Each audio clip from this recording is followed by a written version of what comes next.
कोशिश करो ये किरिया नूं करन दी, ताकि तुहानूं दिनों दिन सकून दा, सहज दा, आनंद दा पता लग सके। ते बाकी टाइम आ जिहड़ा बंदे ने ਇਹ बैठण लई ਜਿਹੜੀ ਗੱਲ कही गई ਉਹ ਬਾਣੀ 'ਚ ਹੀ ਦੱਸੀ ਗਈ ਹੈ। ਤੇ ਬਾਣੀ ਪੜ੍ਹਨੀ ਹੈ, ਸੁਣਨੀ ਹੈ, ਸਿਮਰਨ ਕਰਨਾ ਹੈ, ਉਹ ਵੱਖ ਵਿਸ਼ਾ ਹੈ। ਪਰ ਬਹਿਣਾ ਜ਼ਰੂਰੀ ਹੈ, ਬੈਠਣਾ ਅਤੀ ਜ਼ਰੂਰੀ ਹੈ। ਬੇਸ਼ੱਕ ਸਵਾ ਘੰਟਾ ਨਹੀਂ ਬੈਠੀ ਦਾ, ਕੋਈ 15 ਮਿੰਟ ਬਹਿ ਜਾਓ। ਉਹ ਬੈਠਣ ਨਾਲ ਗੱਲ ਬਣਨੀ ਹੈ। ਜਿਹੜਾ ਸਾਡਾ ਟੱਚ ਅੰਦਰ ਜੁੜਨਾ ਨਾ, ਉਹ ਬੰਦ ਨੇਤਰਾਂ 'ਚ ਬੈਠਿਆਂ ਦੀ ਕੋਈ ਕਿਸੇ ਦਿਨ ਬਿਰਤੀ ਨੇ ਅੰਦਰ ਖਿੱਚ ਲੈਣਾ। ਉੱਥੋਂ ਹੀ ਸਾਨੂੰ ਇਹ ਫਲ ਦੀ ਪ੍ਰਾਪਤੀ ਹੋਣੀ ਹੈ, ਸਹਿਜ ਦੀ, ਸਿਮਰਨ ਦੀ, ਸੰਤੋਖ ਦੀ। ਸਤਿਗੁਰੂ ਰਹਿਮਤ ਕਰਨ। ਜੋ ਆਪਾਂ ਨੂੰ ਅੱਜ ਪੁੱਤ ਕਦੀ ਬਖਸ਼ਿਸ਼ ਹੋਈ ਹੈ, ਸਾਰੇ ਦੁੱਖਾਂ ਦਾ ਨਾਸ ਸਤਿਗੁਰੂ ਕਿਰਪਾ ਕਰਨ। ਸਾਡੇ ਜਨਮਾਂ ਜਨਮਾਂ ਦੇ ਦੁੱਖ ਕਲੇਸ਼ ਪਾਪ ਨੂੰ ਨਾਸ ਕਰਕੇ ਆਪਦੇ ਦਰ ਦੇ ਸੇਵਕ ਬਣਾ ਲੈਣ, ਆਪਦੇ ਦਰ ਦੀ ਸੇਵਾ ਲੈਣ। ਜਿੱਥੇ ਵੀ ਰਹੀਏ ਦੁਨੀਆ 'ਚ, ਉੱਥੇ ਹੀ ਬਾਬੇ ਨਾਨਕ ਦਾ ਇਹ ਹੋਕਾ ਕਿ ਸਾਰੀ ਮਨੁੱਖਤਾ ਦਾ ਪਿਤਾ ਇੱਕ ਹੈ, ਜਿਹਨੂੰ ਗੁਰੂ ਸਾਹਿਬ ਨੇ ਕਿਹਾ ਕਿ ਸਾਰੀ ਮਨੁੱਖਤਾ ਦਾ ਗੁਰੂ ਇੱਕ ਹੈ, ਪਵਨ ਗੁਰੂ। ਸਾਰੀ ਮਨੁੱਖਤਾ ਦਾ ਖੰਡਾਂ ਬ੍ਰਹਮੰਡਾਂ ਦਾ ਪਿਤਾ ਇੱਕ ਹੈ, ਪਵਨ ਗੁਰੂ ਪਾਣੀ ਪਿਤਾ। ਸਾਰੀ ਮਨੁੱਖਤਾ ਦੀ ਮਾਤਾ ਵੀ ਇੱਕੋ ਹੀ ਹੈ, ਧਰਤੀ ਮਾਤਾ। ਇਹਨਾਂ ਮਾਤਾ ਪਿਤਾ ਦੀ ਸੇਵਾ ਕਰਦਿਆਂ, ਸਤਿਕਾਰ ਕਰਦਿਆਂ ਅਸੀਂ ਵਿਚਰਨਾ। ਸਾਡੇ ਭੈਣ ਭਾਈ ਸਾਰੇ ਇਸ ਗੱਲ ਨੂੰ ਸਮਝ ਲੈਣ। ਤੇ ਜਿਹੜਾ ਕਹਿੰਦੇ ਇਸ ਤਰ੍ਹਾਂ ਧਿਆਉਂਦਾ ਰਹੂਗਾ, ਮਹਾਰਾਜ ਕਹਿੰਦੇ ਪਵਨ ਗੁਰੂ ਪਾਣੀ ਪਿਤਾ ਮਾਤਾ ਧਰਤ ਮਹਤ, ਦਿਵਸ ਰਾਤ ਦੋਇ ਦਾਈ ਦਾਇਆ, ਖੇਲਾ ਸਗਲ ਜਗਤ। ਅਸੀਂ ਸਾਰਾ ਸੰਸਾਰ ਉਹਦੇ ਖੇਡ ਲਾਏ ਹੋਏ ਆ, ਜਿਹਨੂੰ 10ਵੇਂ ਪਾਤਸ਼ਾਹ ਨੇ ਕਿਹਾ ਇਹ ਜਗਤ ਤਮਾਸ਼ਾ ਹੈ। ਮੈਂ ਹੂੰ ਪਰਮ ਪੁਰਖ ਕੋ ਦਾਸਾ, ਵੇਖਣਾ ਉਹ ਜਗਤ ਤਮਾਸ਼ਾ। ਤੇ ਜਗਤ ਤਮਾਸ਼ੇ ਨੂੰ ਵੇਂਦਿਆਂ ਹੋਇਆ ਪਾਰ ਕਿਵੇਂ ਲੰਘਣਾ? ਮਹਾਰਾਜ ਕਹਿੰਦੇ ਸਾਚ ਕਹੂੰ ਸੁਣ ਲਿਓ ਸਭੈ, ਜਿਨ ਪ੍ਰੇਮ ਕੀਓ ਤਿਨ ਹੀ ਪ੍ਰਭ ਪਾਇਓ। ਸਭ ਤੋਂ ਪਹਿਲਾਂ ਆਪਣੇ ਆਪ ਨੂੰ ਪ੍ਰੇਮ ਕਰਨਾ ਹੈ, ਆਪਣੇ ਨਾਲ ਪ੍ਰੇਮ ਪਾਉਣਾ, ਆਪਣੇ ਅੰਦਰ ਜਾਣਾ, ਫਿਰ ਅੰਦਰਲੇ ਗੁਰੂ ਨਾਲ ਪ੍ਰੇਮ ਪਾਉਣਾ, ਫਿਰ ਆਪਣੇ ਮਾਤਾ ਪਿਤਾ ਦਾ ਪ੍ਰੇਮ ਰੱਖਣਾ। ਤੇ ਫਿਰ ਇਸੇ ਤਰ੍ਹਾਂ ਸੰਸਾਰ 'ਚ ਵਿਚਰਦੇ। ਮਹਾਰਾਜ ਕਹਿੰਦੇ ਚੰਗਿਆਈਆਂ ਬੁਰਾਈਆਂ ਬਾਚਾ ਧਰਮ ਹਜ਼ੂਰ। ਉਹ ਧਰਮ ਹੈ ਜਿਹੜਾ ਨਿਯਮ ਹੈ, ਜਿਹੜਾ ਹੁਕਮ ਹੈ, ਉਹ ਸਾਨੂੰ ਹਰ ਵੇਲੇ ਵੇਖ ਰਿਹਾ। ਤੇ ਉਸੇ ਨਹੀਂ ਸਾਰੇ ਫੈਸਲੇ ਹੋਣੇ ਆ।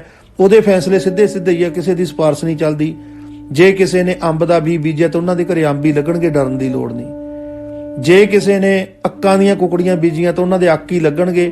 ਤੇ ਉਹ ਇਹ ਅਰਦਾਸਾਂ ਨਾ ਕਰੇ ਕਿ ਮੇਰੇ ਘਰੇ ਅੰਬ ਆ ਜਾਣ।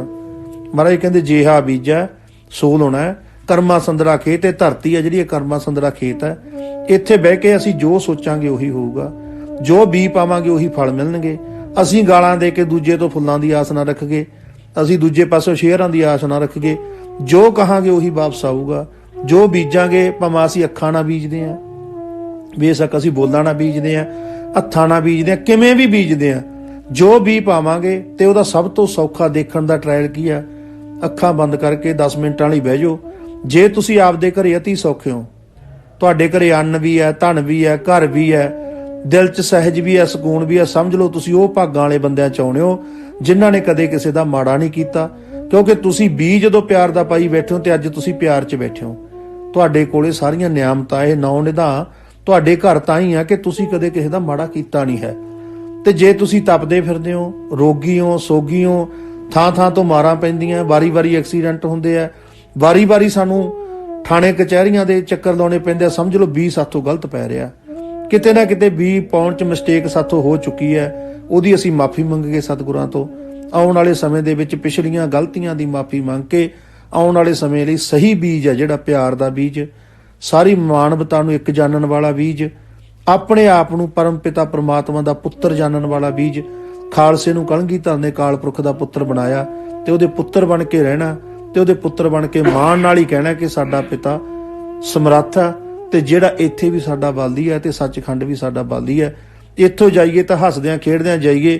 ਕੋਈ ਵੀ ਕੰਮ ਕਰਨ ਲੱਗਿਆ ਮਾੜਾ ਜਿਹਾ ਸੋਚ ਲਈਏ ਕਿ ਮੈਂ 10ਵੇਂ ਪਾਤਸ਼ਾਹ ਦੀਆਂ ਅੱਖਾਂ 'ਚ ਅੱਖਾਂ ਪਾ ਕੇ ਜਾ ਕੇ ਮਿਲ ਸਕਦਾ ਬੁਕਲ 'ਚ ਜਾ ਕੇ। ਜਿਹੜੀ ਗੱਲ ਕਰਕੇ ਨਹੀਂ ਮਿਲ ਸਕਦੇ, ਬਸ ਆਪਣੇ ਆਪ ਹੀ ਤਿਆਗੀ ਜਾਣੀ ਆ, ਤੇ ਜਾ ਤਿਆਗ ਦਿਓ। ਇਹ ਸਭ ਤੋਂ ਹੀ ਆਉਣੇ ਆ ਦਿਨ। ਸਾਰੇ ਲੋਕ ਹੀ ਉਹਦੇ ਪੁੱਤਰ ਆ, ਸਾਰਿਆਂ ਨੇ ਉਹਦੇ ਕੋਲ ਜਾਣਾ। ਜਿਹੜਾ ਸਾਨੂੰ ਸਮਝਾਉਂਦਾ ਕਿਸੇ ਨੂੰ ਨਫ਼ਰਤ ਨਹੀਂ ਕਰਨੀ, ਉਹ ਨਫ਼ਰਤ ਨਹੀਂ ਚਿੱਤ 'ਚ ਰੱਖਦਾ। ਜਿਹੜਾ ਜੰਗ ਦੇ ਮੈਦਾਨ 'ਚ ਵੀ ਕਹਿ ਸਕਦਾ ਕਿ ਮੇਰੀ ਸਾਥੀ ਵਿੰਧਣ ਵਾਸਤੇ ਛੱਡ ਰਹੇ ਤੀਰ ਲੋਕ, ਤੇ ਭਾਈ ਕਨ੍ਹਈਆ ਜਾ, ਜੇ ਉਹਨਾਂ ਦੇ ਵਿਚਾਰਿਆਂ ਦੇ ਸੱਟ ਲੱਗੀ ਆ ਤਾਂ ਮੱਲਮ ਵੀ ਲਾ ਦਿਆ ਕਰ, ਪਾਣੀ ਤਾਂ ਤੂੰ ਪਿਆਉਣਾ ਹੀ ਹੈ। ਉਹਨੇ ਆਪਾਂ ਨੂੰ ਨਫ਼ਰਤ ਕਿੱਥੋਂ ਕਰਨੀ ਹੈ? ਉਹਨੇ ਸਾਨੂੰ ਕਿੱਥੋਂ ਇੰਨੀਆਂ ਝੜਕਾਂ ਦੇਣੀਆਂ? ਉਹਨੇ ਤਾਂ ਦੁਸ਼ਮਣਾਂ ਨੂੰ ਨਹੀਂ ਦਿੱਤੀਆਂ, ਉਹਨਾਂ ਦੇ ਵੀ ਮੱਲਮਾਂ ਲਾਈਆਂ। ਐਸੇ ਸਤਿਗੁਰੂ ਦੇ ਅਸੀਂ ਪੁੱਤਰ ਹਾਂ। ਕਦੇ ਡਰਨ ਦੀ ਲੋੜ ਨਹੀਂ, ਝਿਪਣ ਦੀ ਲੋੜ ਨਹੀਂ। ਕਲਗੀਆਂ ਵਾਲਾ ਪਾਤਸ਼ਾਹ ਸਦਾ ਹੀ ਬਖਸ਼ੰਦਾ, ਕਿਰਪਾ ਕਰੇ ਸਤਿਗੁਰੂ ਉਹਦੇ ਦਰ ਤੇ ਬੈਠੇ ਆ। ਉਹਨੇ ਸੇਵਾ ਬਖਸ਼ੀ ਹੈ ਤਾਂ ਆਪਾਂ ਰਲ ਕੇ ਸਾਰੇ ਸੇਵਾ ਕਰੀਏ। ਸਭ ਤੋਂ ਵੱਡੀ ਸੇਵਾ ਇਹੀ ਹੈ ਕਿ ਆਪਣੇ ਵੱਲੋਂ ਜਿੰਨਾ ਅਸੀਂ ਅੱਗੇ ਪ੍ਰਚਾਰ ਕਰ ਸਕਦੇ ਹਾਂ, ਜੋ ਅਸੀਂ ਦਸਵੰਧ ਕੱਢ ਸਕਦੇ ਹਾਂ ਇੱਥੇ ਭੇਜ ਸਕਦੇ ਹਾਂ। ਆਉਣ ਵਾਲੇ ਦਿਨਾਂ 'ਚ ਸਾਨੂੰ ਪਹਿਲਾਂ ਇੰਨਾ ਨਹੀਂ ਪਤਾ ਸੀ, ਬਹੁਤਾ ਬਾਹਰ ਨਹੀਂ ਜਾਂਦੇ ਆਉਂਦੇ, ਉਹ ਸੰਗਤਾਂ ਨੇ ਬਾਹਰੋਂ ਕਿਹਾ ਕਿ ਬਾਬਾ ਜੀ ਇੱਥੇ ਇੱਕ ਟਰਸਟ ਬਣਾਓ ਤਾਂ ਕਿ ਜਿਹੜੀ ਸੰਗਤ ਕੋਈ ਮਾਇਆ ਦੇਣ ਵਾਲੀ ਹੁੰਦੀ ਉਹਦੇ ਮਨ ਨੂੰ ਲੱਗੇ ਮੈਂ ਟਰਸਟ ਨੂੰ ਦੇ ਰਿਹਾ, ਤੇ ਟਰਸਟ ਰਾਹੀਂ ਲੱਗ ਰਹੀ ਆ, ਤੇ ਜੇ ਕਿਤੇ ਸਾਲ 2 ਸਾਲ ਨੂੰ ਕੋਈ ਉਹਦਾ ਹਿਸਾਬ ਕਿਤਾਬ ਵੀ ਦੇਖਣਾ ਚਾਹੇ ਤਾਂ ਦੇਖ ਸਕਦਾ। ਚਲੋ ਸਾਨੂੰ ਵੀ ਇਹ ਗੱਲ ਦਾ ਅਹਿਸਾਸ ਹੋਇਆ ਵੀ ਗੱਲ ਠੀਕ ਹੈ ਇਹ, ਤੇ ਅਸੀਂ ਉਹ ਸਾਰਾ ਤਿਆਰੀ ਕੀਤੀ ਆ, ਸਾਰਾ ਬਣ ਚੁੱਕਿਆ ਮਾਈ ਦੇਸਾਂ ਚੈਰੀਟੇਬਲ ਟਰਸਟ, ਤੇ ਉਹਦੇ ਨਾਂ ਤੇ ਆਉਣ ਵਾਲੇ ਸਮੇਂ 'ਚ ਸੰਗਤਾਂ ਜੋ ਵੀ ਸਹਿਯੋਗ ਕਰਨਗੀਆਂ ਉਹਨਾਂ ਦੇ ਸਹਿਯੋਗ ਨਾਲ ਜੋ ਇੱਥੇ ਬਣਨਾ ਤੁਹਾਨੂੰ ਆਪੇ ਹੀ ਦਿਖ ਜਾਣਾ ਕਿ ਆਉਣ ਵਾਲੇ ਸਮੇਂ 'ਚ ਕੀ ਬਣਦਾ।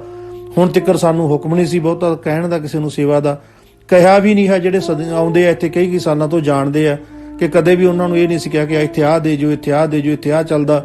ਬਸ ਜੇ ਕੋਈ ਪੁੱਛਦਾ ਸੀ ਇਹੀ ਕਹਿ ਦਿੰਦੇ ਸੀ ਤੁਹਾਡੀ ਰਜਾ ਜੀ। ਤੋ ਰਜਾ 'ਚ ਭਾਵੇਂ ਅਗਲਾ 500 ਟੇਕ ਜਾਂਦਾ, ਭਾਵੇਂ ਕੋਈ ਚੀਜ਼ ਭੇਜ ਦਿੰਦਾ, ਜਿੰਨੀ ਕੁ ਭੇਜ ਦਿੰਦਾ ਉਨੀ ਕੁ ਲੱਗ ਜਾਂਦੀ। ਉਹ ਤੁਹਾਡੇ ਸਾਹਮਣੇ ਆ ਜੋ ਇੱਥੇ ਜਿੰਨਾ ਕੁ ਬਣਿਆ। ਸੋ ਸਤਿਗੁਰੂ ਰਹਿਮਤ ਕਰਨ, ਕਿਰਪਾ ਕਰਨ, ਤੇ ਸਾਨੂੰ ਜੇ ਹੁਣ ਕਿਹਾ ਤਾਂ ਸਾਨੂੰ ਖੁਸ਼ੀ ਵੀ ਆ ਉਸ ਗੱਲ ਦੀ ਕਿ ਸਤਿਗੁਰੂ ਸਾਡੇ ਸਿਰ ਤੇ ਹੱਥ ਰੱਖ ਕੇ ਇਸ ਐਡੇ ਵੱਡੇ ਵਿਸ਼ਵ ਵਿਆਪੀ ਦਰ ਦੀ ਸੇਵਾ ਲੈ ਰਿਹਾ। ਅਸੀਂ ਤਾਂ ਆਪਦੇ ਆਪ ਨੂੰ ਹੋਰ ਵੀ ਭਾਗਾਂ ਵਾਲੇ ਮੰਨਦੇ ਹਾਂ ਕਿ ਮਾਤਾ ਦੇਸਾਂ ਦੀ 10ਵੀਂ ਪੀੜ੍ਹੀ 'ਚ ਬਚਪਨ ਤੋਂ ਸਾਡੀ ਡਿਊਟੀ ਲੱਗੀ, ਬਚਪਨ ਤੋਂ ਅਸੀਂ ਇੱਥੇ ਹਾਂ। ਜੋ ਸਾਡੇ ਤੇ ਬਖਸ਼ਿਸ਼ਾਂ ਹੋਈਆਂ, ਸਾਡਾ ਬੜਾ ਚਿੱਤ ਹੈ ਇਸ ਗੱਲ ਦਾ ਕਿ ਅਸੀਂ ਜਲਦੀ ਉਹ ਸੰਗਤਾਂ 'ਚ ਵਰਤਾ ਦਈਏ, ਦਵਾ ਦੱਸ ਦਈਏ, ਕਿਉਂਕਿ ਸਤਿਗੁਰੂ ਦੀ ਜਿਹੜੀ ਰਹਿਮਤ ਆ ਉਹ ਕਹਿੰਦੇ ਆ ਕਿ ਜਿੰਨਾ ਤੁਸੀਂ ਵੰਡੋਗੇ ਉਨਾ ਹੀ ਵੱਧਦਾ। ਸਤਿਗੁਰੂ ਕਿਰਪਾ ਕਰਨ। ਤੇ ਸਾਰੀਆਂ ਸੰਗਤਾਂ ਨੂੰ ਫੇਰ ਬੇਨਤੀ ਹੈ ਕਿ YouTube ਤੇ ਜਿਹੜਾ ਚੈਨਲ ਆ ਮਾਂ ਦੇਸਾਂ ਦਾ ਉਹਨੂੰ ਸਬਸਕ੍ਰਾਈਬ ਕਰ ਲਓ, ਤੁਹਾਡੇ ਕੋਲੇ ਹਰ ਇੱਕ ਗੱਲ ਪਹੁੰਚੇ, ਤਾਂ ਕਿ ਤੁਸੀਂ ਖੁਦ ਵੀ ਜੇ ਕੁਝ ਗਾਹਾਂ ਦੱਸਣਾ ਚਾਹੁੰਦੇ ਹੋ ਇੱਥੋਂ ਦੇ ਇਤਿਹਾਸ ਬਾਰੇ ਜਾਂ ਇਸ ਕਹਿ ਲਓ ਗੁਰੂ ਗ੍ਰੰਥ ਸਾਹਿਬ ਦੀ ਵਿਆਖਿਆ ਬਾਰੇ ਤੁਸੀਂ ਦੱਸ ਸਕੋ, ਹੋਰ ਭੈਣ ਭਾਈਆਂ ਨੂੰ ਇਹ ਲਿੰਕ ਭੇਜ ਸਕੋ। ਸਤਿਗੁਰੂ ਰਹਿਮਤ ਕਰਨ, ਸਾਰਿਆਂ ਨੂੰ ਜੀ ਆਇਆਂ ਨੂੰ। ਸਤਿਗੁਰੂ ਹਾਜ਼ਰੀਆਂ ਸਭ ਦੀਆਂ ਪ੍ਰਵਾਨ ਕਰਨ। ਵਾਹਿਗੁਰੂ ਜੀ ਕਾ ਖਾਲਸਾ, ਵਾਹਿਗੁਰੂ ਜੀ ਕੀ ਫਤਿਹ।